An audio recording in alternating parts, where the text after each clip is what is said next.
En primer lugar, referirme al estudio. Ayer tuvimos la oportunidad de escuchar una presentación directamente a cargo de Job Hawkins en el ministerio. El día de hoy no me puedo quedar, no podemos participar, aunque el ministerio va a estar aquí para sacarle el jugo a este estudio. Al respecto, lo que quiero decir es que, en primer lugar, es un estudio absolutamente pertinente y relevante. Tiene una metodología innovadora en términos de eso que han llamado la semilla y la ola, para trabajar no solamente con un muestreo de soporte solamente matemático, sino con una perspectiva que combina lo cualitativo, lo cuantitativo. Es un desafío epistemológico sobre cómo se construye evidencia en medio de situaciones que son complejas, en el orden de la salud, en el orden de lo social y en el orden de lo político. Así que nuestro reconocimiento desde el punto de vista de formulación metodológica, epistemológica e instrumental en el desarrollo de la investigación. Luego, ya en los resultados, y es la invitación que les quiero hacer a, como dijo ayer la doctora Andrea, desempaquetar toda la riqueza, porque una investigación, un resultado, es un insumo para continuar la reflexión.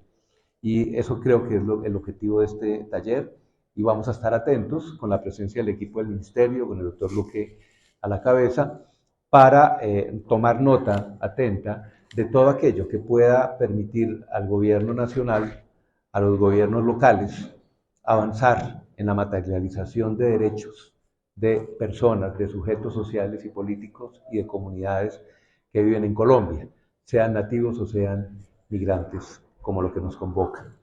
Entonces, agradecer como gobierno este esfuerzo, que además se hizo en medio de pandemia, con una gran cantidad de desafíos y de retos, y reconocer el rigor con el que se trabajó, se aplicaron los instrumentos y se tuvo una metodología de participación, y en ese punto es importante reconocer el trabajo de Red Somos y de las demás organizaciones que hicieron posible esta investigación.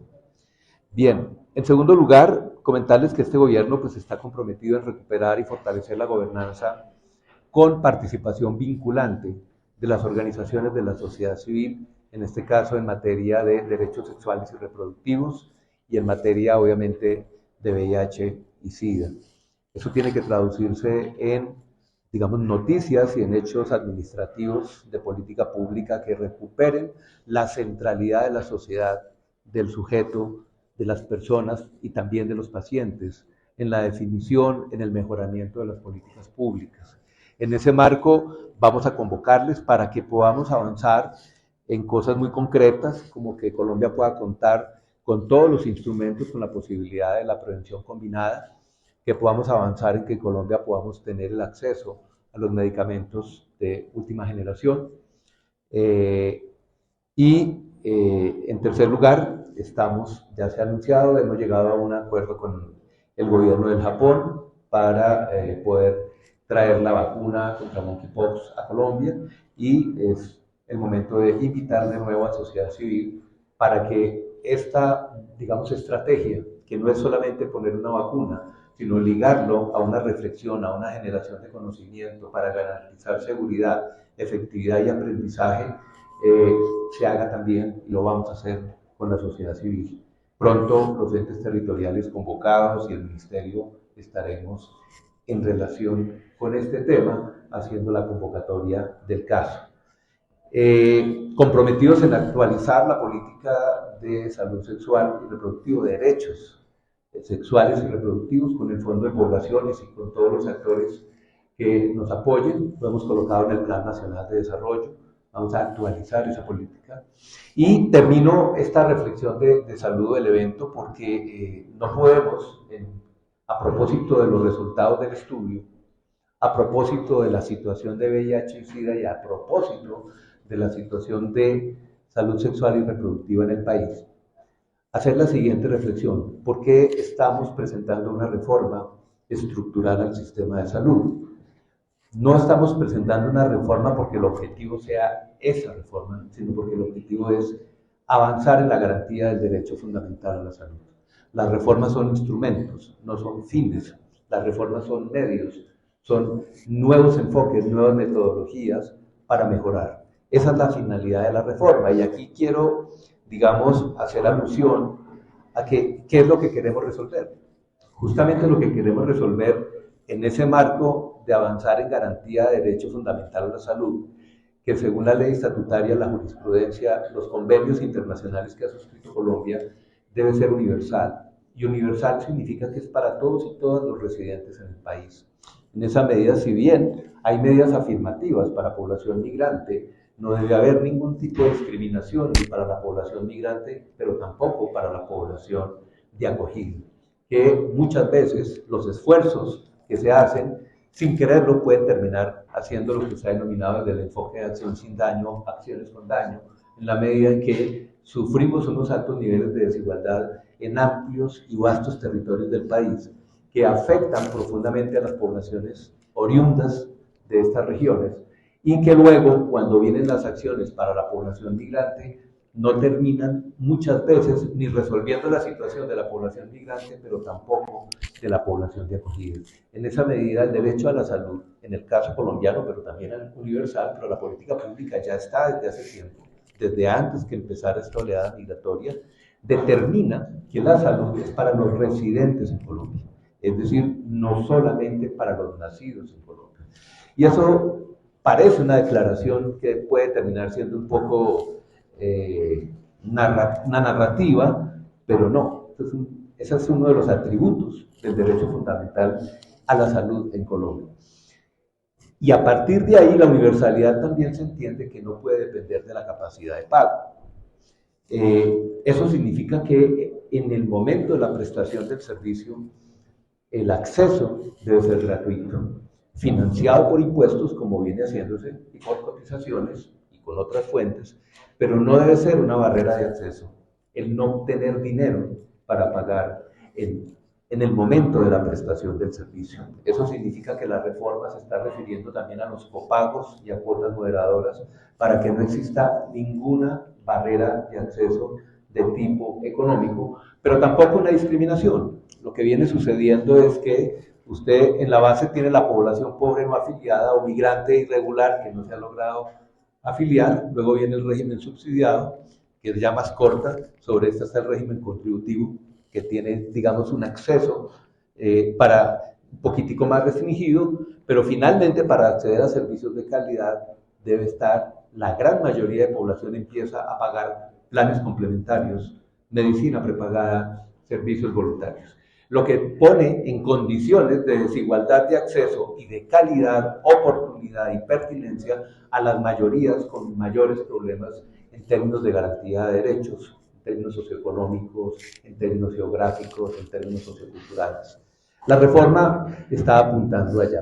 Tiene un principio, es si los recursos son públicos, porque en Colombia la gran mayoría de los recursos los aportamos los ciudadanos y ciudadanas, y si la gestión del riesgo económico en salud y operacional en última instancia la asume el Estado, entonces la propuesta que se le está haciendo al país ahora en el Congreso es que entonces ese aseguramiento social, que no es comercial, que no debe ser comercial, lo asuma el Estado.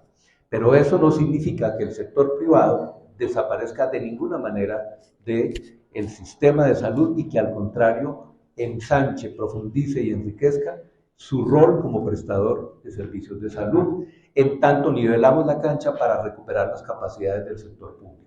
El 56% de las zonas rurales en el país no tienen un puesto de salud, y si no tienen un puesto de salud, no tienen un médico, no tienen una enfermera, no tienen auxiliar de enfermería, no tienen un promotor de salud.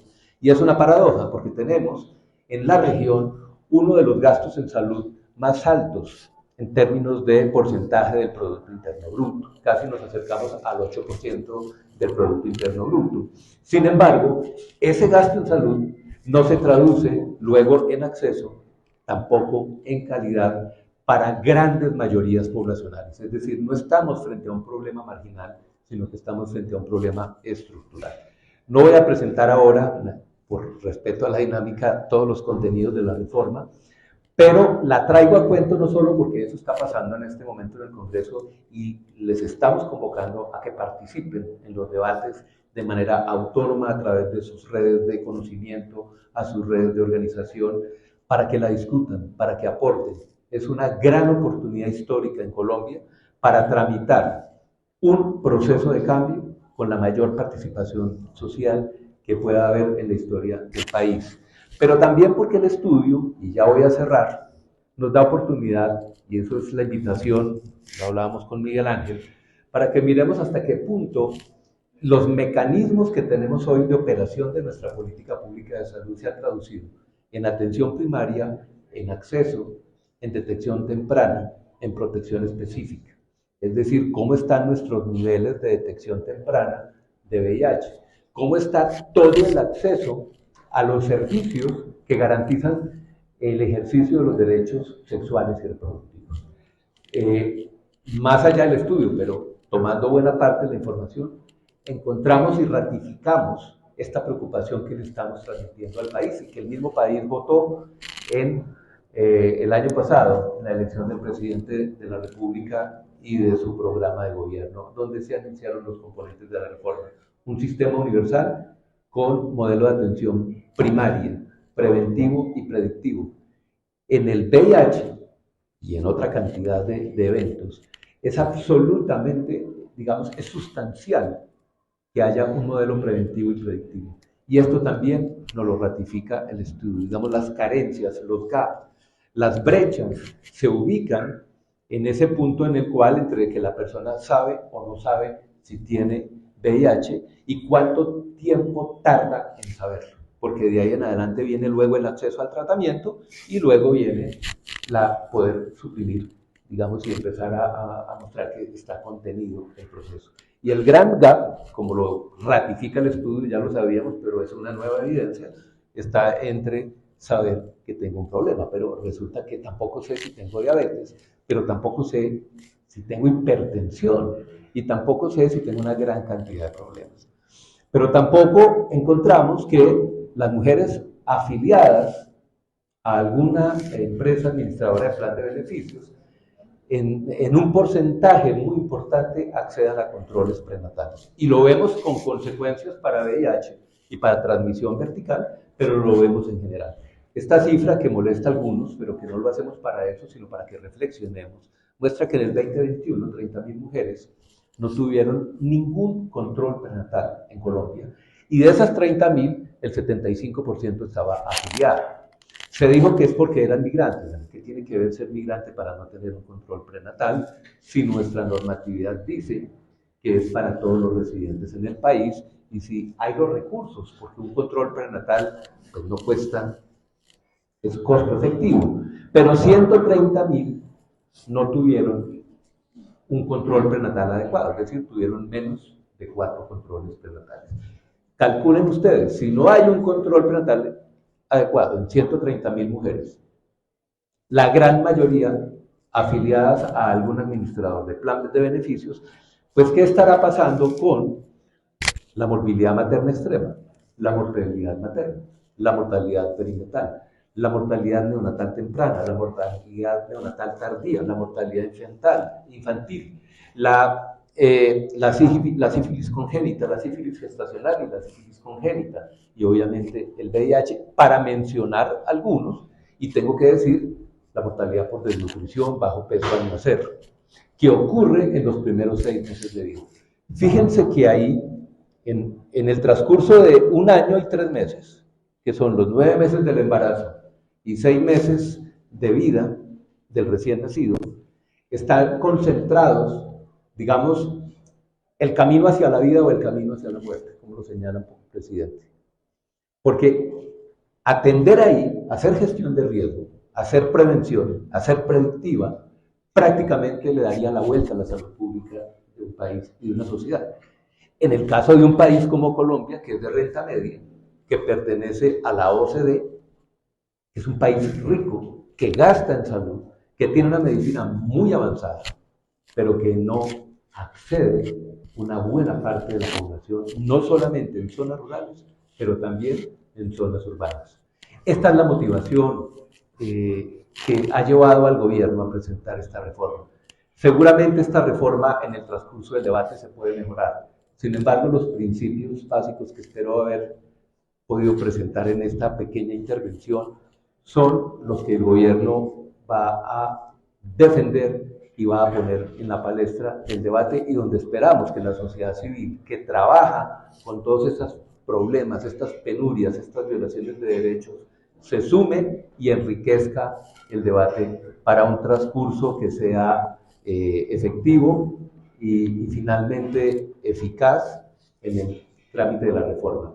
Y dejar un mensaje, agradecer a las organizaciones de la sociedad civil.